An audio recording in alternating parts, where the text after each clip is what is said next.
So, you wish to learn how to do Mania? Well, you've come to the right place. What's up, guys? Joe Santos here. Today we're gonna be teaching you about how to play Mania better. Cause you don't just play Mania, you gotta play it good. You gotta play it well. Anyway, here are a few tips, technical tips. Basically, you're gonna have to go to your options if you still haven't done these already. Now, you're gonna have to search for Scale Osimania Scroll Speed, and you're gonna turn that off.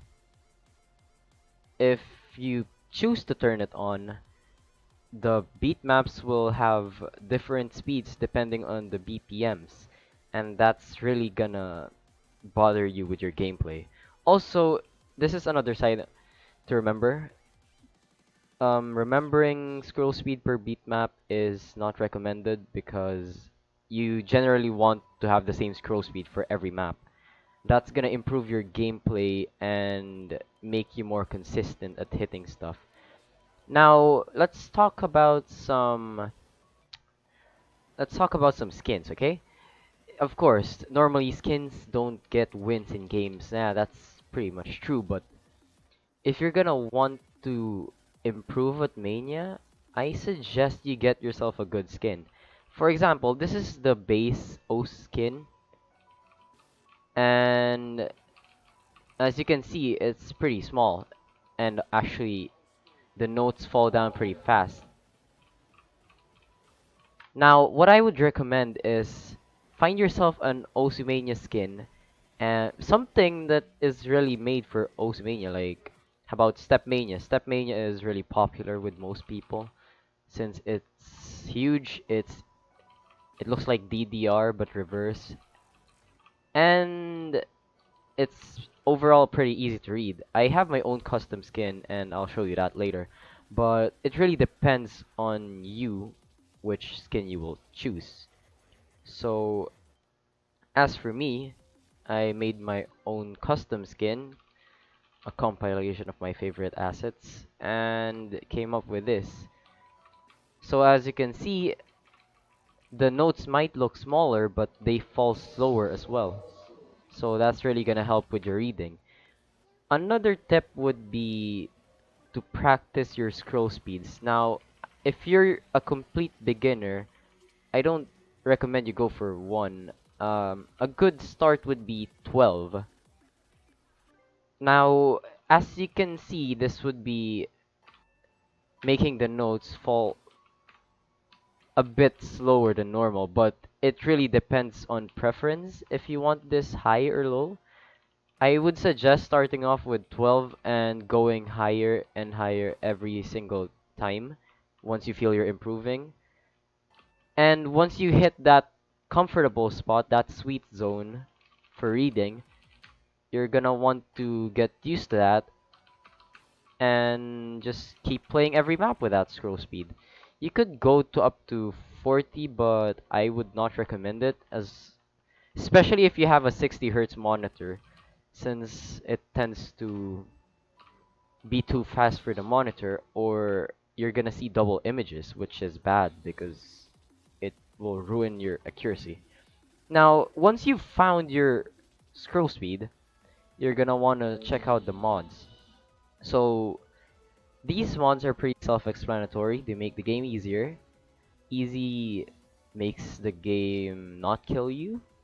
No fail doesn't removes the possibility of you dying, and half time slows down the map by 50% so you can read it.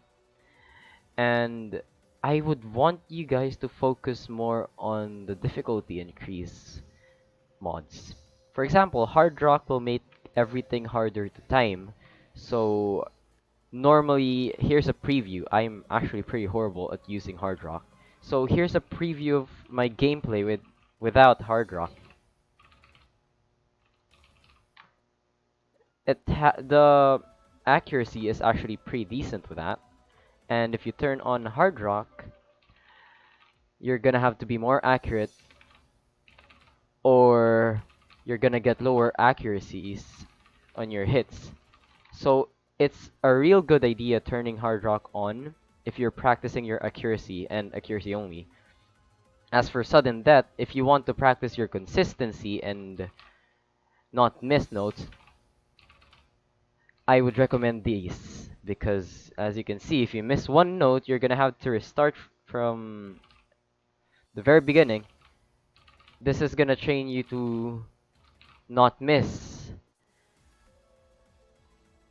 And I would not suggest going for perfect unless you know what you're doing, since that's really gonna be a pain. Even I don't go for that mod. Double time is pretty self-explanatory. It makes the map faster, so as you can see, it makes it really fast, and it depends on you if you want to use this. Some people use it to farm PP, which gives them a lot of rank, but to be honest, it's not really that helpful if you just want to improve your accuracy, since the faster the maps are, the harder it is to be accurate.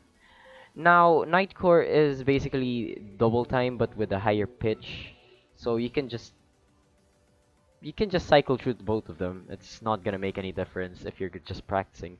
As for Fade In, the reading will be a bit different as you're gonna have to read from the middle part until the bottom part instead of reading from the top to bottom. So this is for those who want to read from the middle part. There are three types of reading and basically rather four types if you include flashlight. So you can have fade in, you can read from the middle. You can also have hidden where you read from the top. I personally prefer this because that's where most people will look when they're playing a rhythm game. They're gonna look at the top and wait for the notes to get to the bottom. And if you're someone who likes a challenge, you can try flashlight. And I am pretty bad with flashlight. I must warn you, if you're gonna be trying flashlight, you might want to lower your scroll speed. That's bad accuracy. Anyway, as you can see, I'm not a flashlight nor a fade-in player. I go for hidden. And there are people who actually prefer not to add the mods at all. It doesn't really make any difference. It just... Sorry about that. That was the wrong speed. It doesn't really make any difference. It's just a matter of preference. Although, sometimes actually turning on the difficulty mods will help with reading, but it's really a matter of preference and just pick what you will. Pick from these, and generally I would stay away from sudden, no, rather perfect. You can use these three to improve yourself. Double time will help improve your read speed and your endurance, and accuracy will be improved by hard rock and hidden. So there we go for the mods, and this is gonna be the last tip for tonight. If you really want to improve in Mania and you're actually dedicated to it, you want to make something out of it, you want to go to the top, I just this is all I can say to you. Just enjoy what you do and just keep playing. That's pretty much how it goes. If you play anything, any game, every day for a long time, you're gonna end up improving at it, whether you want to or not. That's just how it works. The best way to get good at one game is to just keep playing it until you actually get used to it and its mechanics. So I still haven't cleared this map, but if I keep playing, I might one day be able to clear it. That's just how this game works. It's a long process. It has a steep learning curve, and the most important thing is you're enjoying yourself. You're having fun. Anyway, that just about wraps up all our tips and tricks for today. Thank you very much for watching this video, and if you want more content like this for us or any other game, please do leave your suggestions in the comment section. Anyway, thank you very much for watching. Subscribe if you enjoyed the video, leave a comment, let me know what you think. As always, Joe Santos out. Peace.